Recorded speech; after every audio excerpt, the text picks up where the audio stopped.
You can see that there are a couple videos that are talking about how AI exposing India's broken education system after ChatGPT.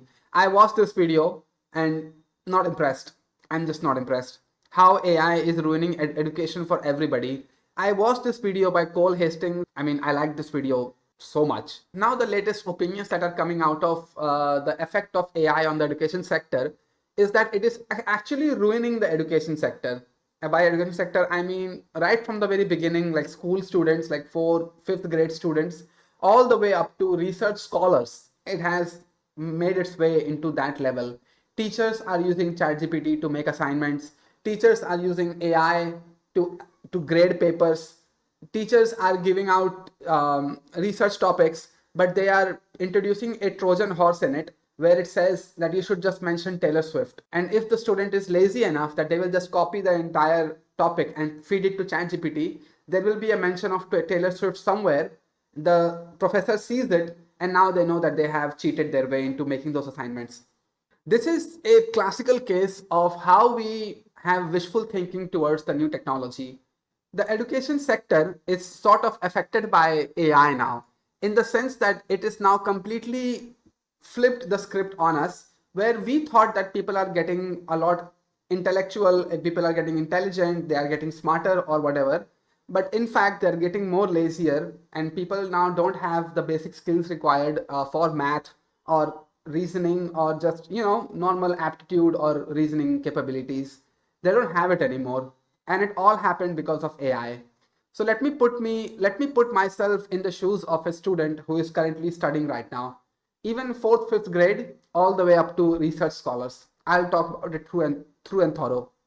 The students that are in school right now, they are probably getting bombarded by their parents that there is this technology that you should use, in which case it helps you do your homework or it helps you with understanding things or whatever.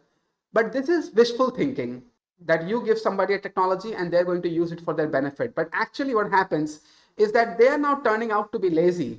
They're just like, I don't want to put some effort into learning how to do 2 plus 2. I would rather play Fortnite with my friends and just emote on the enemy team. That's what I want to do. As a result, they just copy everything, put it in ChatGPT, paste it, done, over. The information of the topic that should have been here, it's not here actually. It's right here in the device that they are using, whether it's a phone or whether it's the laptop. That's where the information lives. It's not here anymore. How people said that you should use ChatGPT or you should use AI more and more, it actually communicated to people that they no longer have to put effort into it.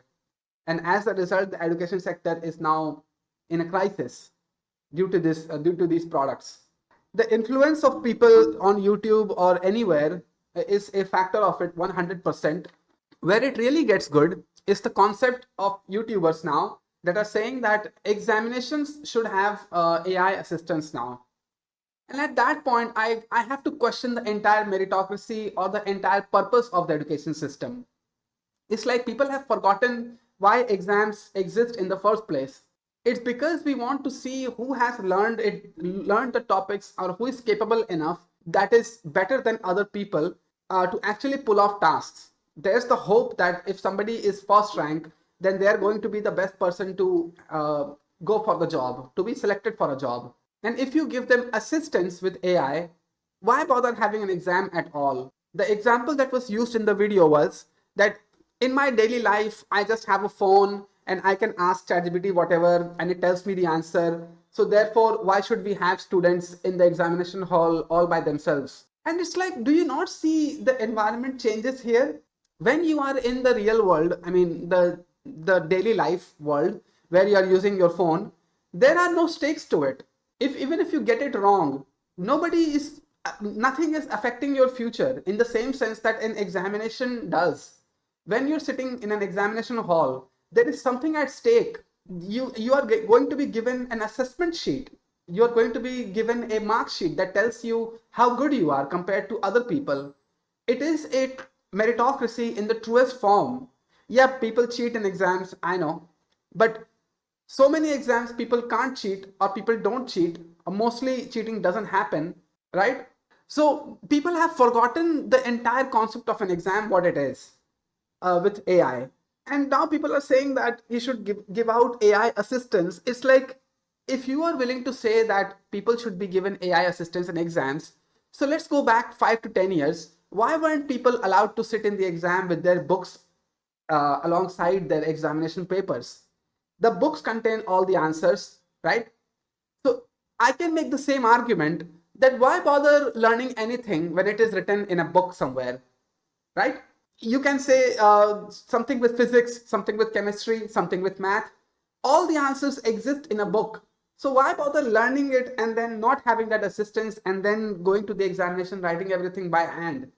Because that is the only way to assess how good you are.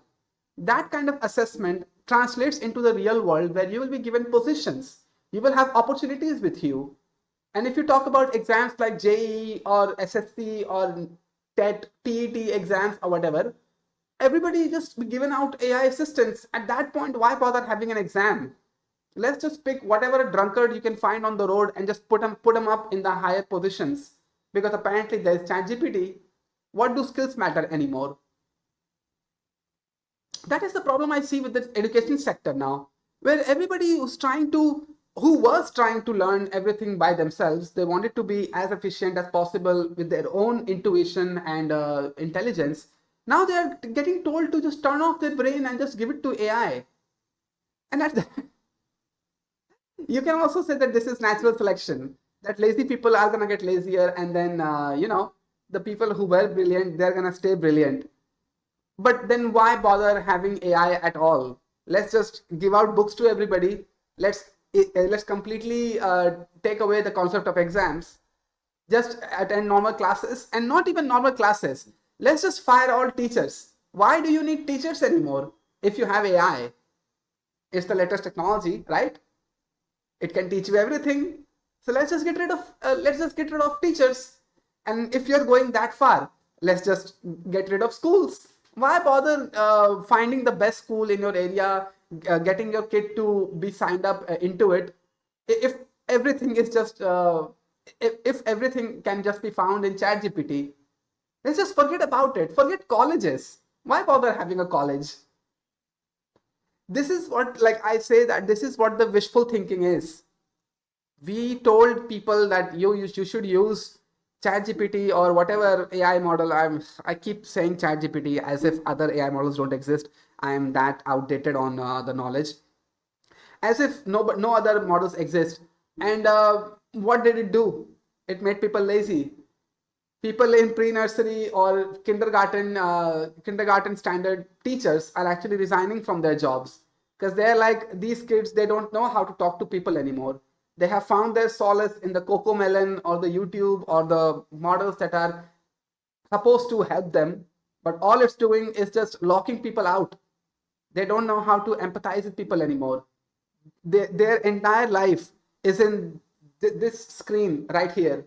No moderation, no whatever, just give in to it. You should be on social media right from the age of 2, or even not. Your parents will take care of your social media profile if you're that age.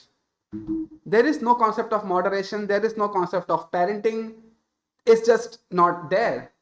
You know, in research field, there were so many people that have published papers that are now getting blacklisted from these research organizations because they have faked their data. They have committed fraud, or did some kind of hack or whatever to manipulate their research or whatever. And now with AI, this has increased tenfold. It was hard enough for people or teachers to grade papers, and now it is 10x more difficult to find out whether it is a cheated answer, whether it's an AI answer, or whether it's a genuine answer given by a person or a student that really knows their stuff. If we are told to just turn off our brain and have no moderation over how much we should consume social media or AI, then why bother going to the school? Why bother doing anything? Let's just go to a company, apply there, be like, I have ChatGPT with me. And in that case, you know what happens in an economic sense? The playing field is completely leveled.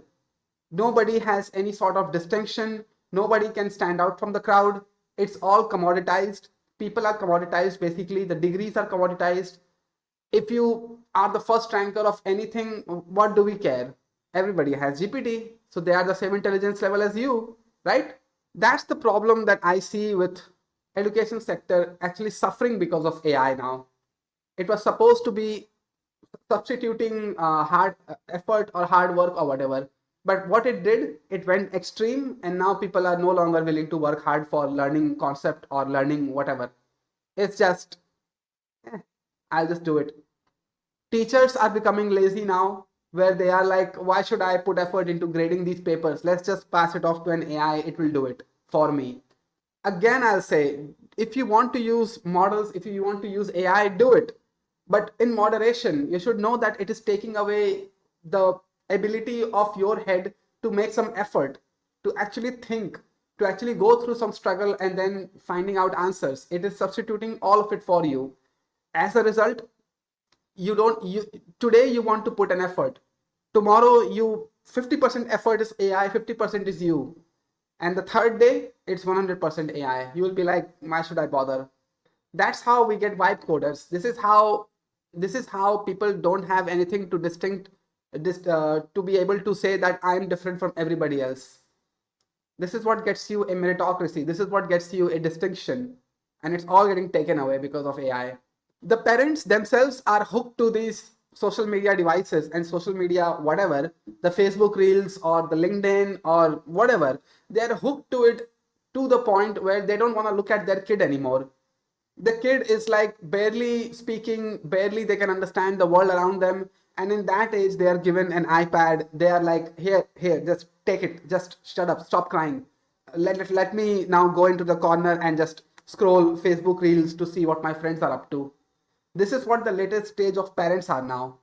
They are not getting told, or they are not even interested in parenting their kids anymore, because all that they care is that their kid was running around causing a ruckus in the house. So rather than parenting them, give to them a device that shuts them up, and just, they're in their corner consuming content, brain rot, the tun tun tun tun tun tun tun tun sahur and all that. Yeah, I mean, we first do critical thinking. If we fail, then we must use AI. This is going into the video. This is going into the video, Kapil Sane. You had me. In the first 50, in the first half, you had me. Thank God we didn't have this when we were kids. No, not a good argument, Shashwat. This is also going to make it into the video, and I want to address this. People who say that the models did not exist, social media did not exist, and as the result, we are so much better off. No, we are not. We are not. Because comic books, cartoons, consumable media, magazines, cassettes, CD players, video games, PlayStations, they were a thing when we were kids. But you know what our parents did? They taught us to use these things in moderation. There was brain rot, I wouldn't say brain rot content, but there was still so much content to consume, whether it was your television that had a cable connection, if you remember that existed or used to exist. They had serials, they had cartoons, they had everything. But what our parents did is that when they saw us watching TV for more than 2 3 hours, we used to get our asses whooped. And the parents actually yelled at us, being like, go to your room and study now. How much more video games are you going to play? And that's the same thing right now as well. Yes, there are options, there are apps where you can consume content, but the moderation has to be there. And it's just, it doesn't exist. It doesn't exist. No social media is designed this way that actually kicks you out of the social media. Every platform, YouTube, Instagram, Twitter, whatever, they are designed this way so that they can keep you on their platform for as long as possible. I'm sensing a little bit of hypocrisy in my own statement, given that I am an influencer on a social media platform, talking to people who are using social media. But the education has to be there. You don't see me here Monday to Friday. That's something that I have maintained. Not good for the reach of my YouTube channel. I have lost 25 subscribers. I have lost the 19K subscriber mark these days. But I would have gained it if I had uploaded more, but I actually make it a point to not be here Monday to Friday. Yesterday I was here, but that's another thing. But anyway, most Monday to Fridays you're not gonna see me here, because that's how I am moderating myself with the consumption of my YouTube channel. If I wanted to upload a video on anything, be it a YouTube short, be it a live stream, or be it a main channel upload, I could do daily uploads. Trust me, I could do it. If I just ran out of content ideas, I would just play a game, right? And you would find me here on this platform. But as a result, I'm also getting trapped into the creator mindset, and I'm also trapping you under the consumption mindset. Both things are happening at the same time. Moderation is needed for the education sector.